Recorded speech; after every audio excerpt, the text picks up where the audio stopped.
Assalamualaikum warahmatullahi wabarakatuh. My name is Alif Yasin Mubarok, and my friend Siti Roudhotul Azizah.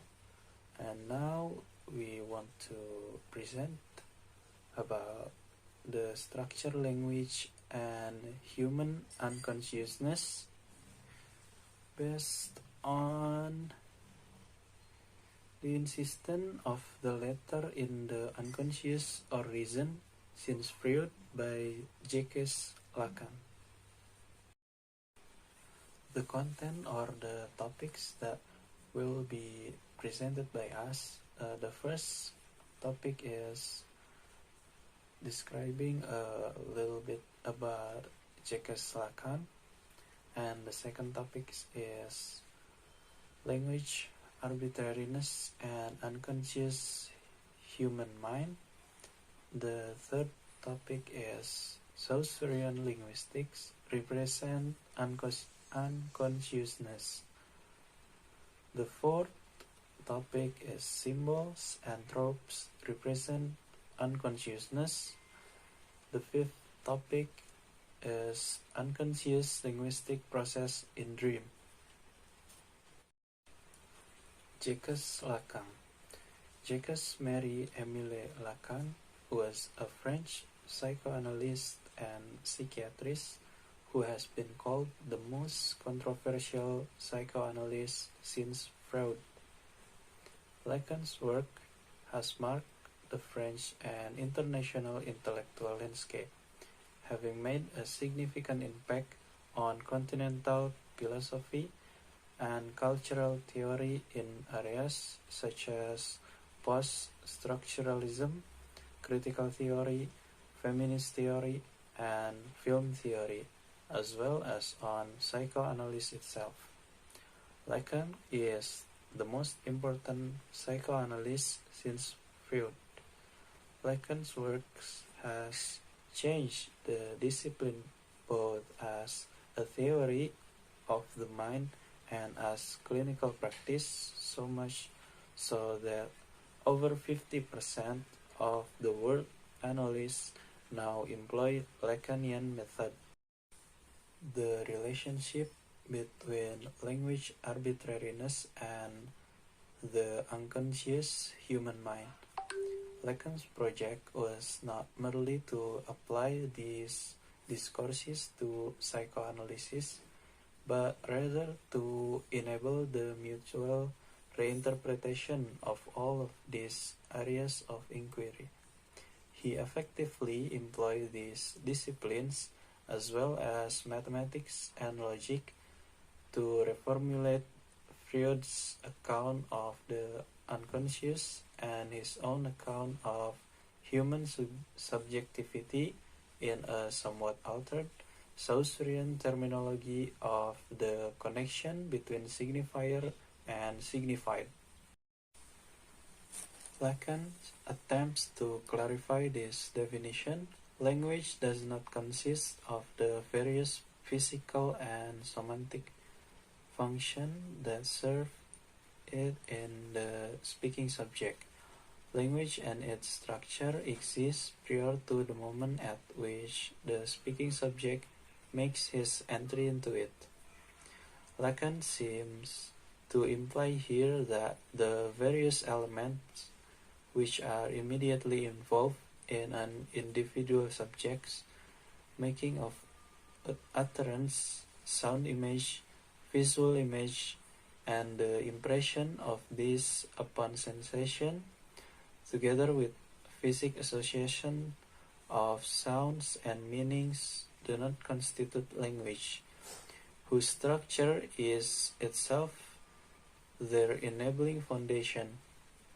Another way of putting this is to say that language is not innate.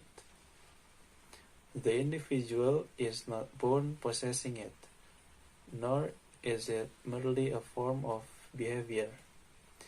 In this way, Lacan, through insisting on the agency of the latter in the unconscious, brings out the truly radical and subversive nature of the otherness discovered by Freud, the unconscious.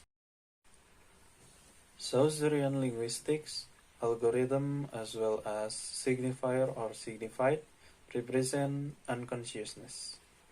Because Lacan was interested in the theory of language by Saussure, then he tried to combine a very unique and distinctive between language and psychoanalysis, Saussurean and Freudian, using the signifier or signified algorithm because it will make it easier for us humans that in fact we have been unconscious in life.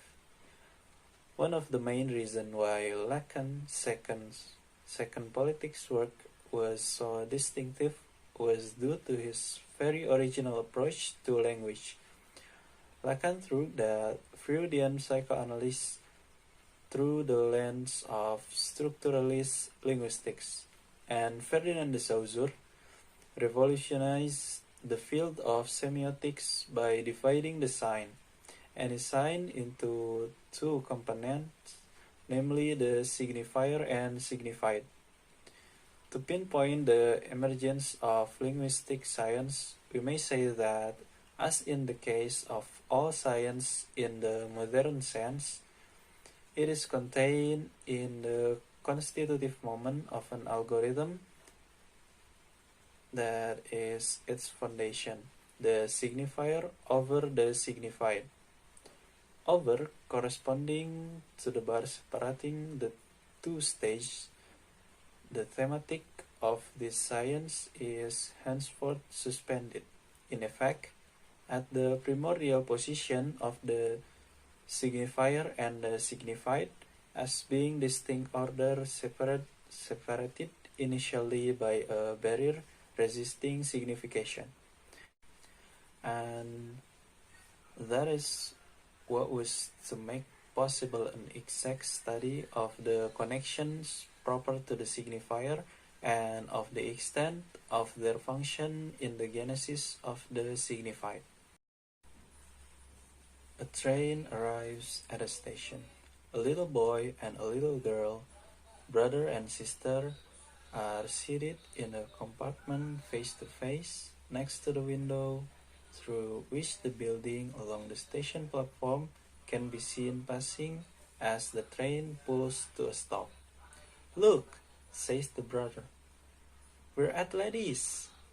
"Idiot," replies his sister. "Can't you see we're at gentlemen?"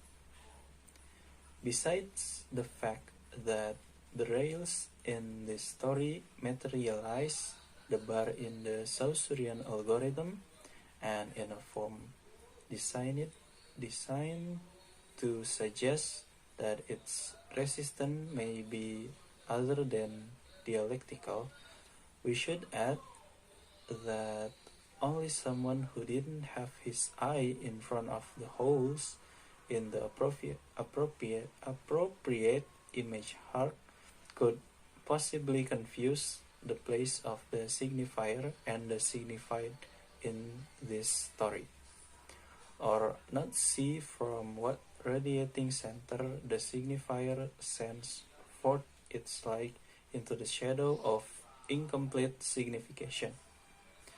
One thing is certain: if the algorithm signifier over signified with its bar is appropriate, access from one to the other cannot in any case have a signification.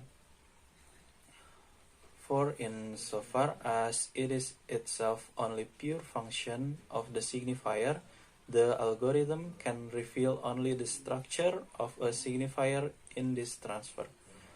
Now the structure of signifier is, as it is commonly said of language itself, that it should be articulated.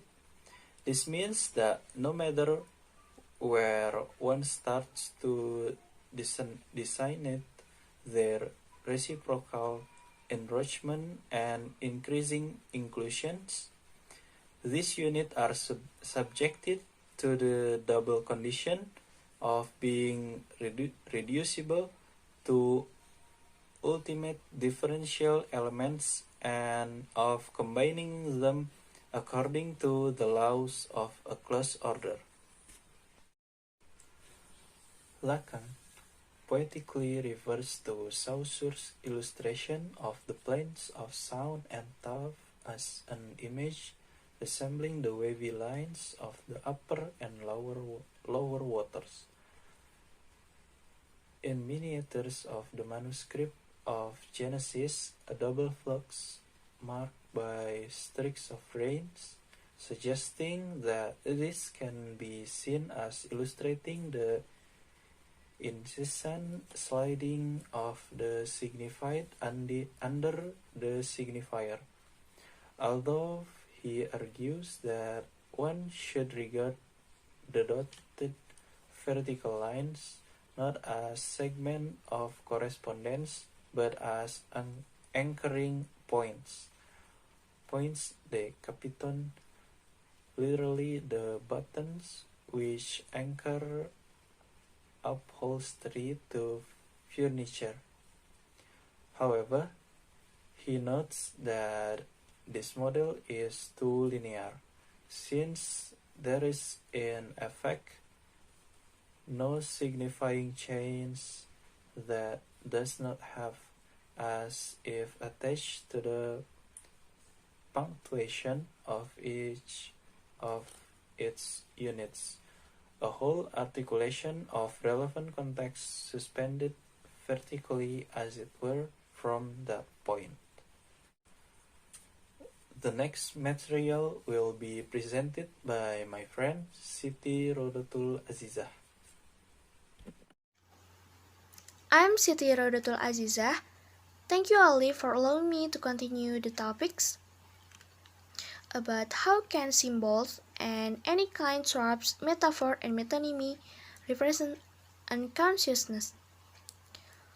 Lacan says that the signifier makes meaning in two ways, metonymy and metaphor, and introduces it to the structure not only of the text and its meaning, but of the human subject and its unconscious, which he famously claimed to be structured like a language.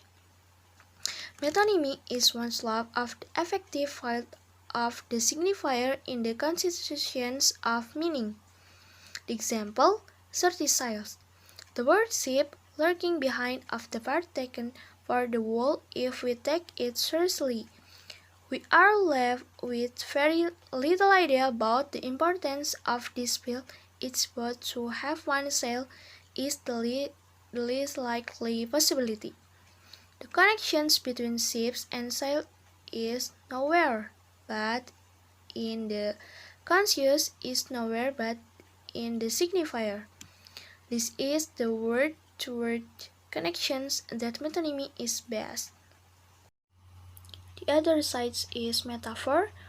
Line of Victor Hugo, his ship was neither miserly nor spiteful.